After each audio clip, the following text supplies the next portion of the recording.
My name is Deepcut, welcome back to Cartoon Universe, Bee and Puppycat fans. It's been so long, but we just got the greatest of great news updates in the form of Bee and Puppycat not just finally returning to Netflix, but coming with new content and amazing animation. The short version of this story is that Netflix had put off Season 2 before, apparently because it was planning to reboot the show. Season 2 itself still seems to look more or less the same as it did before, as we can see in this trailer, but Season 1 has entirely new animation. It now matches Season 2, but it looks a bit higher budget overall. The audio is the same cast, but with new recordings and definitely expanded dialogue to go with the expanded footage, likely to make each episode just as long as Season 2's episodes. There even seem to be a few new temp work planets, which I imagine to be new locations in Season 1, though some of them, like the pilot and the finale, still look the same. We don't seem to see any footage on the island outside of the new pilot and the new finale, so it's hard to say how many of those episodes will still exist in between those two, or if they will be combined into one for a very short Season 1. It may just air as one big season with a few episodes leading into Season 2, now becoming the bulk of Season 1. For those who are confused about the history of Puppycat, it started out as a YouTube series on Frederator after a very successful Kickstarter campaign. Season 2 was picked up by Verve with a larger budget for 12 half-hour episodes. These, unfortunately, were not produced in enough time for the original intended release from Verve, as they were seemingly able to let go of the obligation to stream the product without any financial loss.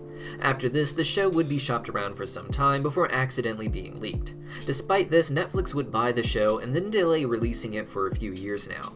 All of this spelled doom for the fandom, who thought Season 2 would never find success, let alone get it released, thus making Season 3 an impossibility.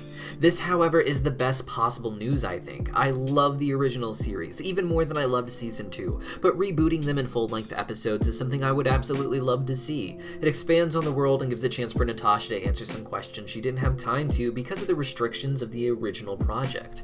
In addition to this, I think Season 2 will likely have some re-recording and editing done to match the audio. It makes me wonder if Cardamon will be recast, or perhaps if he will be re-recorded by his previous voice actor, so his voice sounds the same across the series. The dialogue implies that we will see more of the inner workings of the world of Puppycat, with a story that is a bit more upfront, a departure from Natasha's more vague and inside joke approach to Puppycat, though I doubt that will be lost just because they clarify more details in expanded episodes.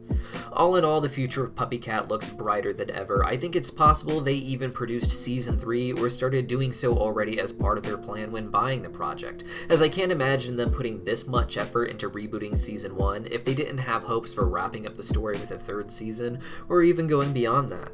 I, for one, cannot wait to see my favorite scenes from Season 1 with such beautiful new animation. It doesn't feel like the old version is dismissed, but just being expanded upon, and I cannot wait. I'll put a link to the full trailer in the description down below for those who want to see it, but let me know your thoughts in the comments after you check it out for yourself. I, for one, am absolutely stoked for Natasha to get a big chance to take her series to a new level. We did it, Puppy Bros! We won.